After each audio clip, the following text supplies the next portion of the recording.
Oyinka Oni, has mocked the presidential candidate of the Labour Party (LP) in the 2023 general elections, saying that influencers who supported him during the elections left him immediately after the election. Oni, who described the 2023 general elections as a joke, said that Nigeria was so tense and ripe for a revolution that the government in power had their hearts skipping because they did not know what to expect, and hence they set their men in uniform to be on high alert. And according to him, the government in power held on to the fact that the man Obi that seems to have more noise around him was not different from them and would never go the route of revolution.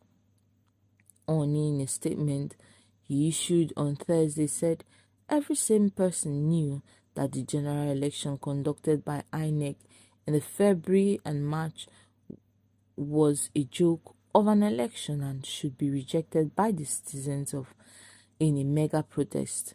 The country was so tense and ripe for revolution. Now, before the election, your oppressors cheated you, then asked you to go to court. And what do you think would have happened exactly? This is the man talking to Obi of the Labour Party. Before the election, during the elections, and after the election, there were opportunities to say a final no to this system and demand for a better one. But Obi used his obedience to calm all efforts. They were literally threatening people not to protest, and in the same breath saying they and Obi are the revolution that Nigeria needs. Many of us corrected the illusion, but they would not listen. Now, how can the word revolution be placed near an Obi who has not done any resistance in his life, but eaten and dined with elites, just as he is one? He said that if Obi had teamed up with Atiku Abubakar of the People's Democratic Party (PDP), they will be the one oppressing us today as Tinubu is doing. According to him, Obi and the obedience romance all present and past oppressors, including Ibrahim Babangida and Obasanjo, who gave them little or full support. They were ready to eat it with the devil to get what they wanted, and they did not even bother to use a long spoon. For Obi, immediately after the elections, influencers left him. Hustle was over. Kate and OK Bakassi even went to do MC for APC. Now, today, obedience are leaving him, as he gave them a final blow with his watery speech saying they would postpone the revolution. How pathetic. Obi was used to dividing the nation and giving false hope during the elections. And finally, he was used to calm down the revolution even after the elections by giving the people false hope in court. And why Nigerians were distracted by court cases from tribunal to Supreme Court, APC was marching their evil policies on every area and sector in the country. Now, unlike Obi, we would never tell Nigerians to postpone the revolution, because the #revolution now is now. It is left for Nigerians to take it or leave it. Now that the biggest and richest and most aggressive rigger has rigged at the polls, tribunal and supreme, can we Nigerians who lost come together and fight this regime squarely till we can send them packing? And not only them, every of the ruling elites that have ruined our lives. This oppressive system would never change until we all revolt and upturn the system. Socialism for the rich and capitalism for the poor is a must in the playbook of the All Progressive Congress. This is exactly what Tinubu did in Lagos for 8 years. Peter Obi now has declared that the journey has just begun. We should recall that, signaling that he will contest the 2027 presidential election, having failed to win in 2023.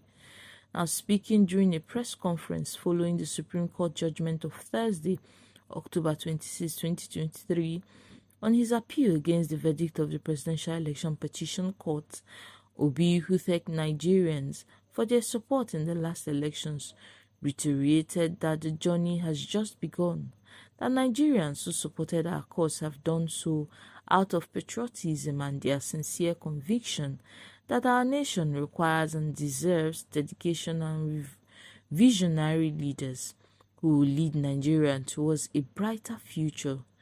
The energy and dedications of Nigerian youth and the obedient movement has been simply amazing. I appreciate and salute them. I want to assure them that this is not the end of our journey, but in fact the beginning. Nigerian, heard you. The world has taken note and will not forget so easily. We shall endure, persist, and until we get to our destination, because a new Nigeria is our destination, a destination, not an event. Obi said this, signaling his readiness to run for the office of the president in 2023. As someone who has previously benefited from the rulings of the Supreme Court on electoral matters, I have, after a period of deep and sober reflection, decided to personally and formally react to recent judgments as Nigerians have, because we are confronted with weighty issues of national interest. I will speak forthrightly. As students, young lads at CKC Onitsha were taught values and admonished to always choose the harder right instead of easier wrong. Now, certain legal issues aside, the Supreme Court exhibited a disturbing aversion to public opinion, just like it did as it abandoned its responsibility as a court of law and policy. It is therefore with great dismay that I have observed that the court's decision contradicts the overwhelming evidence of election rigging, false claim of a technical glitch, substantial non-compliance with rules set by INEC itself, as well as matters of perjury, identity theft, and forgery that have been brought to light in the course of this election matter. These were hefty allegations that should be treated with levity. We should also recall that tribunal sitting in Umuahia, the Abia State capital, on Monday, sacked 3 House of Representative members elected on the platform of the Labour Party. A panel of tribunal led by Justice Adeyinka Aderibe had sacked the members representing Arochukwu Ohiafia Federal Constituency, Mr. Ibe Okwara Osunwa, for non-compliance with the Electoral Act 2022. In a petition filed by the candidate of the All Progressive Congress in the election, Daniel Okeke, the tribunal ordered the Independent National Electoral Commission to withdraw the certificate of return issued to Osunwa and issue a new one to Okeke. In a related development, another panel led by Justice Hajurutu Hajulawa nullified the election of Munachim Alozie, representing Obi'S Osisioma Ugunabo Federal Constituency. The court also ordered a rerun within the next 90 days according to the Constitution, and tribunals also noted that the Labour Party's candidate was declared in error and therefore cannot start. Now, reading out the judgment, Professor Muhammadu Mahmood, on behalf of 3 panel headed by Lawal, said the number of leads is more than the number of voters who were disenfranchised, and some polling units who collected their permanent voters card. The candidate of the Young Progressive Party, Ibe Michael Nwoke, had approached the court after the declaration of Alozie as the winner of the February 25th National Assembly election, demanding its nullification. Nwoke prayed the court to, among other things, nullify the election of the Labour Party's Alozie, as he was not duly elected and his election was invalid based on the margin of leads While counsel to YPP's candidate adjudged the ruling as fair, the Labour Party's counsel instead insisted on appealing the case.